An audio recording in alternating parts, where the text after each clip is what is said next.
मैं आप सबसे आग्रह करता हूं, कुछ नारे मेरे साथ आप लगाएंगे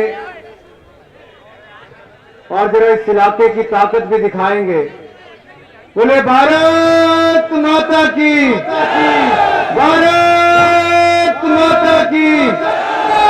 जो साइड पर खड़े मेरे भाई बंधु हैं वो भी जरा हाथ हवा में खड़े करके भारत माता की, भारत माता की, भारत माता की, वंदे वंदे।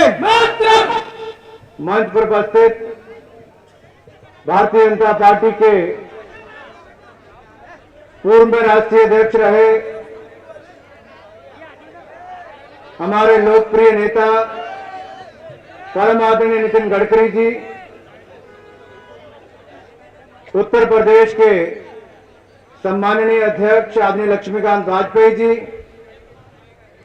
राज्यसभा के सांसद और भारतीय जनता पार्टी के महासचिव आदरणीय बड़े भाई धर्मेंद्र प्रधान जी, हमारे इस क्षेत्र के वरिष्ठतम नेता आदरणीय बांके बिहारी महेश्वरी जी,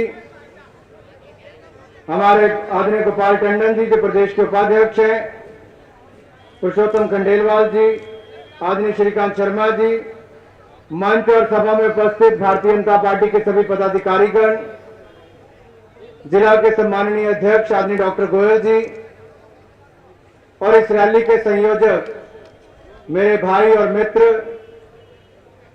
आदरणीय राजेश चौधरी जी, आदरणीय बुजुर्गों, मातृशक्ति, नौजवान भाई और बहनों और मीडिया से आए हुए मेरे प्रिय मित्रों,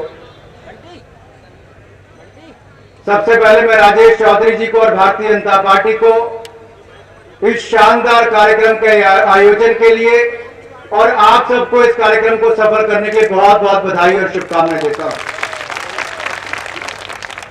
मुझे याद है राजेश जी जब युवा मोर्चा में मेरे साथ राष्ट्रीय टीम के सचिव थे, जम्मू कश्मीर में घटनाएं घटी, हमारे सैनिकों पर पथराव हो रहे थे, पूरे देश का कोई नेता नहीं बोला, लेकिन भारतीय जनता युवा मोर्चा ने तय किया कि हम अपने सैनिकों पर हो रहे पथराव की घटनाओं को रोकेंगे, देश की जनता के बीच में इस मुद्दे को लेकर जाएंगे और जो कश्मीर को भारत से अलग करने का प्रयास कर रहे हैं, ऐसी अलगाववादी ताकतों को, राष्ट्र विरोधी ताकतों को रोकेंगे।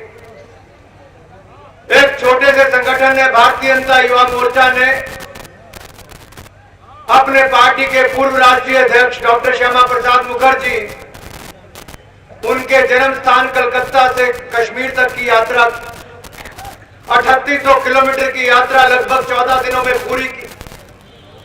आखिर क्या मुद्दे लेकर हम वहां पर गए कि हमारी देश की सेना पर पथराव को बंद किया जाए, जम्मू कश्मीर को भारत से अलग ना किया जाए, तिरंगे झंडे को जम्मू कश्मीर में जलाया जाता है उसको रोका जाए और वहां पर पाकिस्तान का झंडा ना फहराया जाए।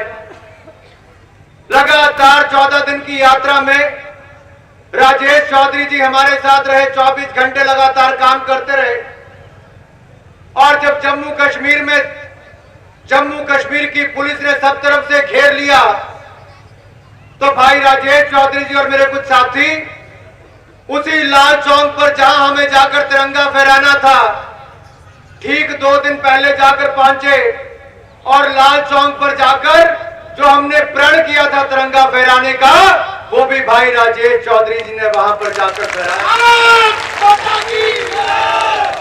मित्रों,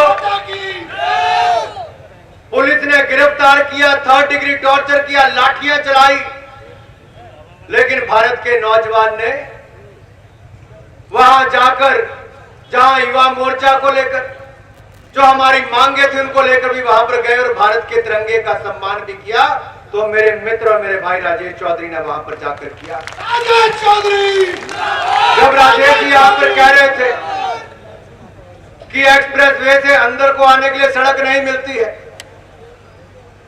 जब नौजवान के साथ सारे बुजुर्गों की इतनी बड़ी तादाद में आशीर्वाद मिलेगा, जब आप सब इकट्ठे होकर ये प्रण करेंगे कि इस इलाके का विकास करना है, तो मित्रों दुनिया की कोई ताकत नहीं रोक सकती, क्योंकि आज पूरे हिंदुस्तान में नरेंद्र मोदी और भारतीय जनता पार्टी के पक्ष में हवा चल रही है। लेकिन मैं आपसे पूछना चाहता हूं, उत्तर प्रदेश में भी एक सरकार चुनी गई, एक नौजवान को मुख्यमंत्री बनाया गया। आखिर पिछले 1.5-2 वर्षों में यहां हुआ क्या? उत्तर प्रदेश ने कुछ 1.5-2 वर्षों में पाया है तो दंगे और दादागिरी पाई है समाजवादी पार्टी। हमारी बहन और बेटियां सुरक्षित नहीं है। किसी की भी बहन के साथ छेड़खानी कहीं कर दी जाती है, गुंडागर्दी है, किसी का भी कत्लेआम कर दिया जाता है। सरकार नाम की कोई चीज नहीं। ऐसा लगता है उत्तर प्रदेश के लोग अराजकता के दौर में जी रहे। सरकार नाम की चीज नहीं। स्वयं मुलायम सिंह जी कहते हैं कि अखिलेश यादव कुछ नहीं कर पाए, और खुद वो कहते हैं कि अखिलेश यादव की सरकार आम जनता की कसौटी पर खड़ा नहीं उतर पाए। क्या आप खुश हैं कि नहीं है? आप खुश हो? बदलाव चाहते हो? पहले देश को बदलना पड़ेगा मित्रों, देश के साथ खड़ा होना पड़ेगा। आज देश ने मन बना लिया है, देश ने मन बना लिया कि महंगाई से छुटकारा भी दिलाएंगे और किसानों को उचित दाम भी दिलाएगी तो भारतीय जनता पार्टी की सरकार आकर दिलाएगी। माननीय नितिन गडकरी जी हमारे बीच में बैठे हैं। इन्हीं के आशीर्वाद से मुझे राष्ट्रीय अध्यक्ष बनने का मौका मिला। इनका प्यार, इनका आशीर्वाद सदा मिलता रहा। लेकिन ये केवल एक राजनेता नहीं है, ये किसानों के लिए मसीहा भी है मित्रों। अपने क्षेत्र में जितना काम इन्होंने किसानों के लिए किया है शायद ही कोई कर पाया। किस तरह से किसानों को ज्यादा दाम मिले। और भाई राजेश जी कह रहे थे यहाँ पर गन्ने की खेती बड़ी होती है। आप गडकरी जी से आग्रह करूंगा, जब आप यहाँ पर कहें तो ये भी बताएं कि यहाँ के लोगों को संपन्न कैसे किया जा सकता है और किसानों के लिए समृद्धि कैसे लाई जा सकती है। लेकिन जब तक यूपीए की सरकार देश में रहेगी मित्रों, तब तक खाद और यूरिया के दाम बढ़ते रहेंगे। आज से 7 साल पहले खाद का दाम मात्र 400 रुपए था, आज वो 1200 रुपए 1300 रुपए तक पहुंचा और ब्लैक में खाद बिकती है। कहां जाएगा किसान? किसान को पूरा दाम नहीं मिलता है, गन्ने का आपको दाम नहीं मिलता। लेकिन अगर आप चीनी खरीदने जाओगे तो 40 रुपए किलो से कम चीनी नहीं बिकती है। हमारे समय में जो चीनी 11 रुपए किलो बिकती थी आज 40 रुपए किलो बिकती है। दालें 22 रुपए किलो थी आज 90 रुपए किलो बिकती है। आटा 7 रुपए किलो था आज 20 रुपए किलो बिकता है। और जहां पर रसोई गैस के सिलेंडर की बात करूं तो 210 रुपए का सिलेंडर आज 1150 रुपए का बिकता है। कहां जाएगा गरीब आदमी? कहां जाएगा किसान? कहां जाएगा एक मजदूर जिसके लिए 2 वक्त की रोटी कमानी मुश्किल हो गई है मित्रों? ऐसे हालात देश में पैदा हो गए हैं कि गरीब मिटने पर मजबूर हो गया है। लेकिन कांग्रेस पार्टी उसका मजाक उड़ाती है। कांग्रेस के नेता कहते हैं 5 रुपए में भरपेट खाना खाओ, भरपेट खाना खाओ, भर प्लेट नहीं भरपेट खाना खाओ। और उसके बाद एक और कांग्रेस का नेता है, वो कहता नहीं 1 रुपये में भरपेट खाना खाओ। प्लानिंग कमीशन कहता है 26 रुपए में जो गुजारा कर सकता है गरीब परिवार गुजारा कर सकता है, और जो एक दिन में 26 रुपए से ज्यादा खर्च करता है वो अमीर कहलाया जाएगा, वो गरीब नहीं कहलाया जाएगा। क्या आप 26 रुपए में गांव में रहकर गुजारा कर सकते हैं एक दिन का? क्या मनमोहन सिंह जी को 26 रुपए देकर आपके गांव भेज दिया जाए? पता चल जाएगा महंगाई कितनी है। एक काहे के अर्थशास्त्री है, 10 वर्ष हो गए एक अर्थशास्त्री होते हुए भी महंगाई को कम नहीं कर पाए, देश में रोजगार उत्पन्न नहीं कर पाए, देश की अर्थव्यवस्था का बेड़ा गर्क कर दिया। अब छुटकारा चाहिए देश को ऐसे अर्थशास्त्री से। लेकिन मित्रों दूसरी ओर कांग्रेस पार्टी ने एक और चेहरा खड़ा किया है। कहने के लिए युवा है, लेकिन यहां पर बड़ी तादाद में खड़े युवाओं से मैं पूछना चाहता हूं, क्या कांग्रेस का युवराज हिंदुस्तान में नौकरियां दे पाया है? क्या नौकरियां मिली कांग्रेस के राज में? आपने भी यहां से एक युवा को भेजा था, क्या वो दिला पाए? कभी नजर आए? मित्रों ये हालत इस क्षेत्र में हो गई है। पूरे उत्तर प्रदेश की बात करो या यूपीए सरकार की बात करो, केंद्र की सरकार ने कहा था कि हम सत्ता में आकर रोजगार देंगे। यूपीए की सरकार में मात्र 27 लाख लोगों को रोजगार मिला है, लेकिन अटल बिहारी वाजपेयी ने 6 करोड़ 25 लाख लोगों को रोजगार दिया था, जो 30 गुना ज्यादा है। अगर अटल जी दे सकते थे, अटल जी को भी उत्तर प्रदेश ने बनाकर भेजा था, देश का प्रधानमंत्री बनाया, लेकिन पूरे देश का चहुमुखी विकास किया उन्होंने। प्रधानमंत्री ग्रामीण सड़क योजना कोई लेकर आए तो अटल बिहारी देश में लेकर आए और गांव गांव को सड़कों से जोड़ा, तो आपके नेता अटल बिहारी वाजपेयी ने जोड़ा है।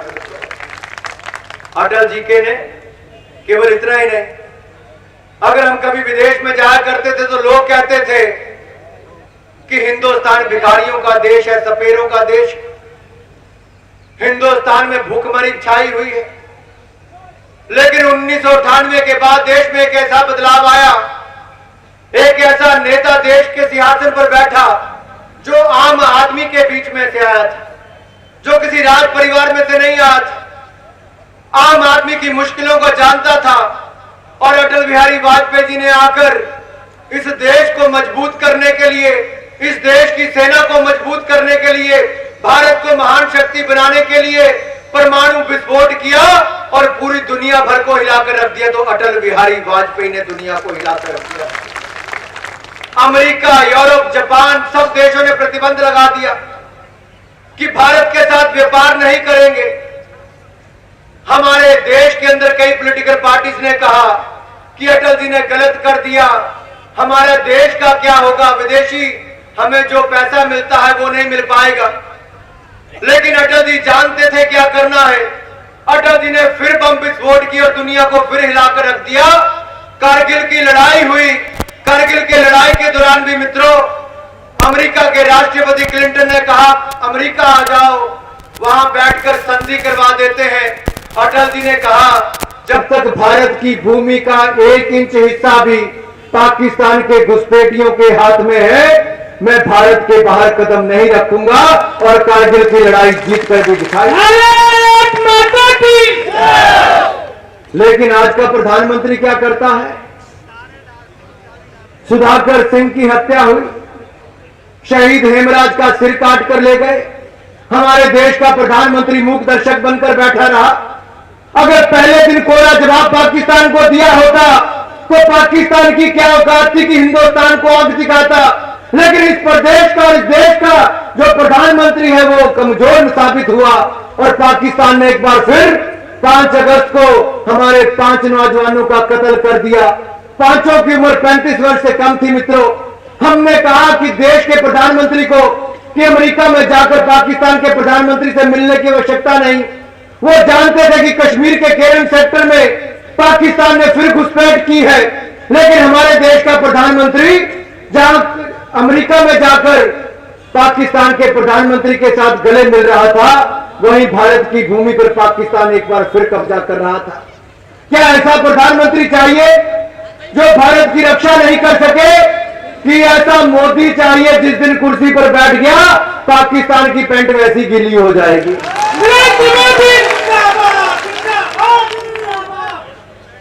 मित्रों, मोदी जी की ऐसी छवि क्यों बनी?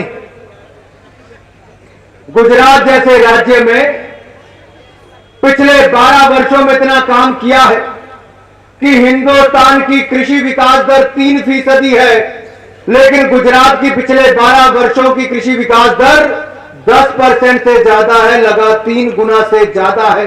वहां का किसान ज्यादा संपन्न हुआ है, समृद्ध हुआ है, वहां पर प्रति व्यक्ति की आय बढ़ी है। उत्तर प्रदेश की क्यों नहीं बढ़ पाई? क्यों यहां पर बसपा और सपा की सरकारें कुछ नहीं कर पाई? क्योंकि दोनों के ऊपर भ्रष्टाचार के केस चल रहे थे। अगर दिल्ली की सरकार को किसी ने बचाया है तो बसपा और सपा ने बचाया है। इस बार उनका भी सुपड़ा साफ करना है और कमल का फूल यहां पर खिलाना है।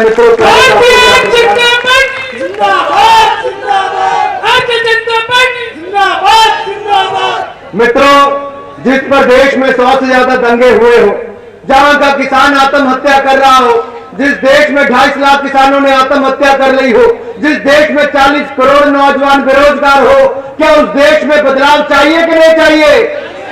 क्या आप बदलाव करने के लिए तैयार है? कौन कौन बदलाव करने के तैयार है? बदलाव करने के तैयार है? गडकरी जी, यहाँ की जनता तैयार है। ये केवल मित्रों बिहार में नहीं, मैं त्रिची गया था तमिलनाडु में, मुरुगनंदन जी वहां से आए, हमारे युवा मोर्चा के सदस्य हैं। वहां पर इतनी विशाल रैली थी कि सड़कों पर पैर रखने के लिए जगह नहीं थी। आप रेवाड़ी में जाइए, दिल्ली में जाइए, राजस्थान में जाइए, देश के किसी कोने में जाइए, नीतीश कुमार की सरकार को खुफिया जानकारी मिलने के बावजूद नीतीश कुमार ने कोई ऐसा कदम नहीं उठाया कि जहां पर 10 लाख लोग इकट्ठे हों, वहां इतने बम धमाके हो जाए, हमारा आम आदमी की जान चली जाए और वहां पर राजनीति की जाए। क्या यह दुर्भाग्यपूर्ण नहीं? मुझसे पहले के वक्ता कह रहे थे कि हमारे देश के 5 सैनिक शहीद हुए, लेकिन नीतीश कुमार की सरकार के एक मंत्री ने कहा कि सेना को पैसा तो मरने के लिए दिया जाता है। इससे बड़ा दुर्भाग्यपूर्ण टिप्पणी क्या हो सकती है मित्रों? यह सोच दिखाती है जनता दल की, यह सोच दिखाती है नीतीश कुमार की कि वो देश विरोधी टिप्पणी जब उसके मंत्री ने की, सेना के खिलाफ टिप्पणी जब की, उसी समय उसका इस्तीफा लेना चाहिए था। और जो बम धमाके हमारे बिहार में हुए हैं, उसके बाद भी नीतीश कुमार को इमीडिएटली एकदम से उनको इस्तीफा दे देना चाहिए था। जब आम आदमी की जान गई, उसके लिए मुख्यमंत्री जिम्मेदार है मित्रों। लेकिन राजनीति करने का प्रयास किया गया ताकि वहां पर भगदड़ मच जाए। ये तो मैं धन्यवाद करता हूं भारतीय जनता पार्टी के वरिष्ठ नेताओं का और मोदी जी का और वहां के कार्यकर्ताओं का। बीजेपी के किसी भी नेता ने कोई ऐसी टिप्पणी नहीं की जिसके कारण वहां पर भगदड़ मच जाती या किसी की जान जाती। ये भी किसी ने किया है तो एक राष्ट्रभक्त पार्टी ने, भारतीय जनता पार्टी ने वहां पर करके दिखाया है मित्रों। लेकिन हमें एक संकल्प लेकर यहां से जाना होगा। अगर ये विजय संकल्प रैली है और एक नौजवान ने आयोजित करवाई है और आप इस प्रदेश की दंगई सरकार से छुटकारा पाना चाहते हैं, दिल्ली की भूख भय भ्रष्टाचार वाली सरकार से छुटकारा पाना चाहते हैं, तो आज संकल्प लेकर जाना होगा मेरे भाई और बहनों। यहाँ के किसानों को, नौजवानों को, बुजुर्गों को, बच्चों को, सबको एकजुट होकर संकल्प लेना होगा कि 2014 आएगा और उत्तर प्रदेश की एक एक सीट पर कमल का फूल खिलेगा और नरेंद्र मोदी देश का प्रधानमंत्री बनेगा।